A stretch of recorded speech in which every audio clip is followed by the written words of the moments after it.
Verse J. So today let's talk about Canada. Yeah, I know you are very excited. You have those Canada interview coming soon. If you are already gotten your visa, congratulations. Welcome to Canada.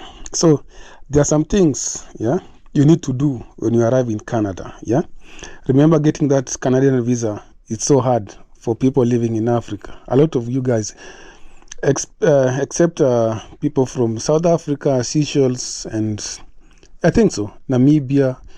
But for the rest of the countries in Africa, it's a big task. So once you get your visa, yeah, you've booked your air tickets, you are ready to come to Canada. There are some things you need to do when you arrive in Canada. So number one, you need to get a Canadian SIM card. Yeah, you can also Google about the plan, the phone plan. Like we have like different SIM cards in Canada. So check phone plans for different carrier. Yeah, and then number two, you can obtain your social insurance number. It's called SIN in Canada.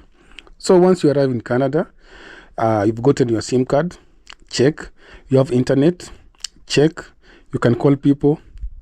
Check. Now you need to obtain your social insurance number. I'll tell you about social insurance number, why you need it. And then number three, you need to open a bank account.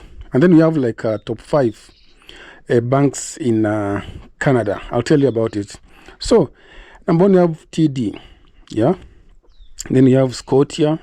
We have CIBC, we have RBC, and BMO. But if you're new in Germany, in Canada, not Germany, if you're new in Canada, I'll tell you that you can at least open a bank account with CIBC because it has like a loan and everything. You can get it under a small interest compared to the other banks. And then number 4, you need to get a credit card to start building your credit score. Yeah.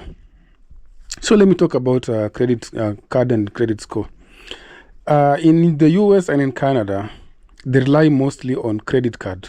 Like you can go buy a car and ask them, can I get this car with cash money? They'll tell you no. Yeah, we need someone with credit card because somehow I think it's like slavery, but sometimes it helps. You might not have money, but you can use your credit card to get stuff and then repay later. So we have some other companies, like in the US, if you're going to buy a new car and you tell them you want to pay cash, they tell you, no. You don't allow cash. They just want you to get with a credit score so that you can be paying monthly some money, and through that, they'll take more money from you. If you pay cash, it means they won't get more profit. I think it's something like that, yeah? And then number 5, you need to register for your health card in your province. The earlier, the better. So you have to register for your health card because once you fall sick in Canada and you don't have health card, my friend, you are in trouble because you have to pay cash money.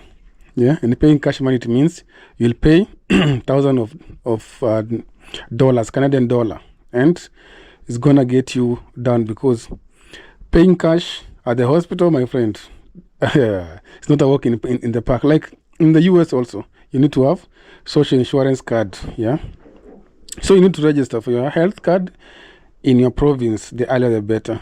And then you need to get a good Canada gear. I won't talk about it because the winter in Canada, even people, Canada living in the US, they'll tell you that they cannot move to Canada because it's very cold. Yeah, Canada is ever cold. Ever cold compared to some other states in the US. And then number 7, make reasonable friends that will help you or will help your career and show you your some ways. Like Canada is very lonely.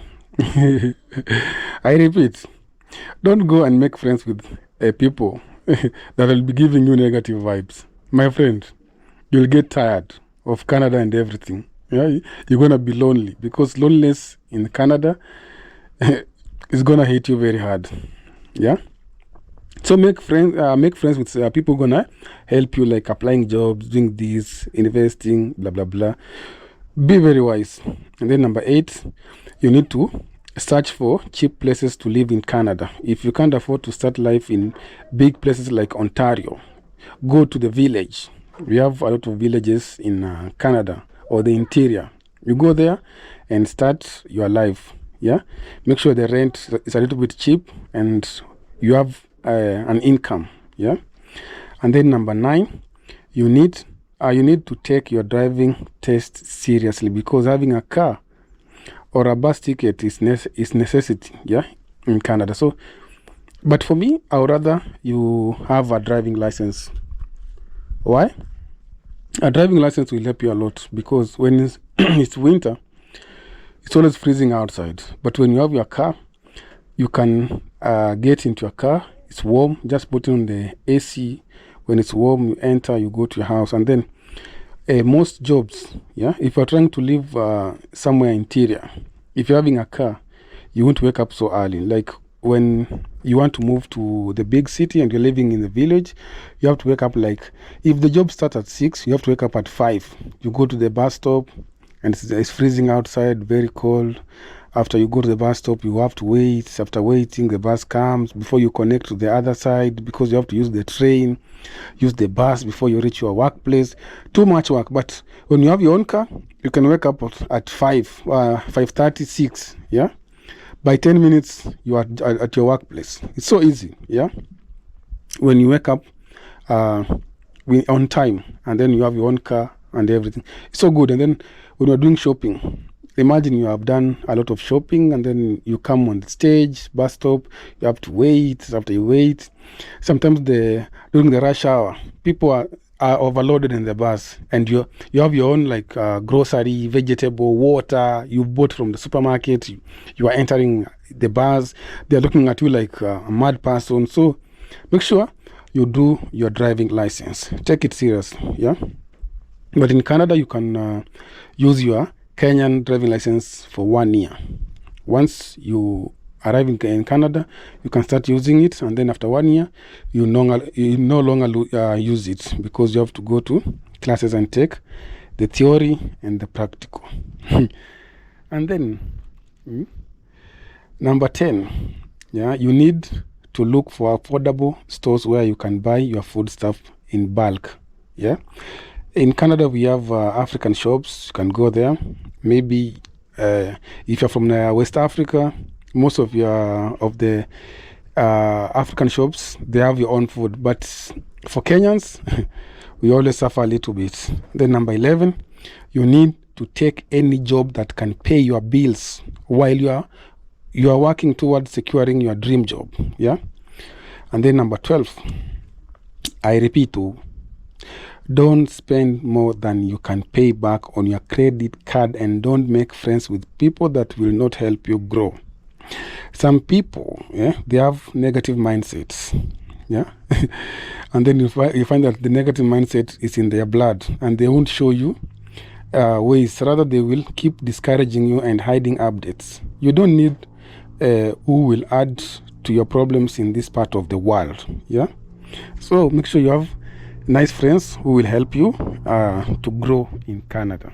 And I pray your visas or your visa applications get approved before the year ends, or before we start the new year. So I'll see you on the next video. Bye bye.